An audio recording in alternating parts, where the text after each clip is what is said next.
Hello. KGF hang ഓവറിൽ കുറേ അപരാധ പടങ്ങൾ പറഞ്ഞിട്ടുണ്ട്. അപ്പൊ അതിന്റെ ലിസ്റ്റിലേക്കുള്ള ലേറ്റസ്റ്റ് എൻട്രിയാണ് മാർട്ടിൻ. ഇതൊരു അടിപൊളി പാൻ വേൾഡ് കോമഡി പടവും. ഇതൊരു ആക്ഷൻ പടമെന്നാണ് ഇവർ അവകാശപ്പെടുന്നത്. പക്ഷേ കണ്ടു തുടങ്ങുമ്പോൾ നമുക്ക് മനസ്സിലാവും ഇത് ആ മൈൻഡിലൊന്നും കാണാൻ പറ്റുന്ന ഒരു പടമല്ല. നമ്മുടെ മൈൻഡ് മാറ്റണം. അപ്പം നമ്മുടെ മൈൻഡ് മാറ്റി ഒരു കോമഡി പടം എന്ന രീതിയിൽ നമ്മളിത് മനസ്സിൽ കണ്ടിട്ട് കാണാൻ തുടങ്ങുവാണെങ്കിൽ എൻജോയ് ചെയ്ത് അടിച്ച് പൊളിച്ച് ചിരിച്ച് മറിഞ്ഞ് 2.5 മണിക്കൂർ നമുക്ക് ചിരിച്ച് അടിച്ച് പൊളിച്ച് എൻജോയ് ചെയ്ത് രണ്ട് തന്തയ്ക്കും തള്ളയ്ക്കും ഒക്കെ വിളിച്ച് അടിച്ച് പൊളിച്ച് കണ്ടു തീർക്കാവുന്ന ഒരു കിടിലം തീയെന്ന് പറഞ്ഞാൽ പോരാ, വെറും തീയല്ല, കാട്ടു തീട്ടം പടമാണ് ഈ പാൻ വേൾഡ് അപരാധം. OTT-യിലുണ്ട് പടം, ഇറങ്ങിയിട്ടുണ്ട്. എല്ലാവരും ഒന്ന് കണ്ടു നോക്കുക.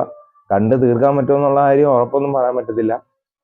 കണ്ട് തീർക്കുന്നവർ ഉണ്ടെങ്കിൽ കമന്റ് ചെയ്യുക. കണ്ട് തീർത്തെന്ന് കമന്റ് ചെയ്യുക. നിങ്ങൾക്ക് ഒരു അവാർഡ് അർഹനാണ്. നിങ്ങൾ ഈ കണ്ടു തീർക്കുന്നവരെല്ലാം ഒരു അവാർഡിന് അർഹനാണ്. ഇതിനകത്തൊരു സീനുണ്ട്, ക്രിമിനൽ കാ ബാപ്പ് എന്ന് പറയുന്ന ഒരു സീൻ. ശരിക്കും അങ്ങനെയല്ല പറയേണ്ടിയിരുന്നത്, അപരാധ് കാ ബാപ്പ്. അപരാധത്തിന്റെ പീക്ക് എക്സ്ട്രീം വെർഷൻ അപരാധ് കാ ബാപ്പ്, അതായിരുന്നു ശരിക്കും പറയേണ്ടിയിരുന്നത്. ഈ KGF ഒക്കെ ഇറങ്ങിയപ്പോൾ മാസിന്റെ എക്സ്ട്രീം ലെവൽ, പീക്ക് ലെവൽ എന്നാണ് പറഞ്ഞിരുന്നത്. അപ്പൊ അതുപോലെ തന്നെയാണ് ഇത്. അപരാധത്തിന്റെ എക്സ്ട്രീം ലെവലാണ് ഈ സാധനം മാർട്ടിൻ. ഇതിനെ വെല്ലുന്ന ഒരു അപരാധ പടം ഇനി ഉണ്ടാവുമെന്ന് എനിക്ക് തോന്നുന്നില്ല. ചിലപ്പോൾ കാണും, ഇതിന്റെ പാർട്ട് 2 ഇറക്കുവാണെങ്കിൽ ചിലപ്പോൾ കാണും. അത് ഇതിനെ വെല്ലുന്ന ഒരു സാധനം ആയിരിക്കാനാണ് ചാൻസ്.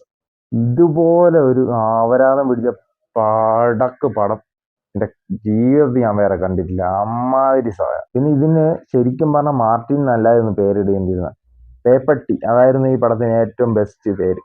കാരണം ഏതോ ഒരു പേപ്പട്ടി അടിച്ച് പേ പിടിച്ച് കിടന്ന് അലറി വിളിച്ചുകൊണ്ട് കിടക്കുന്ന ഒരുത്തരാണ് ഇതിൻ്റെ അകത്തുള്ളത്. ശരിക്കും ഇതിന് ആ പേരായിരുന്നു കറക്റ്റ്. പാർട്ട് 2 ഇറക്കുമ്പോഴത്തേക്ക് അതിന് പേപ്പട്ടി, മാർട്ടിൻ ദ പേപ്പട്ടി എന്ന് പേരിടുമെന്ന് പ്രതീക്ഷിക്കുന്നു. അങ്ങനെ ഇട്ടാൽ കറക്റ്റ് അനുയോജ്യമായിരിക്കും. പേരെങ്കിലും ഹിറ്റാവും. പടം ഹിറ്റായില്ലെങ്കിലും അവരാത് കബാബ് മാർട്ടിൻ, ആ പേപ്പട്ടി, ബൗ ബൗ.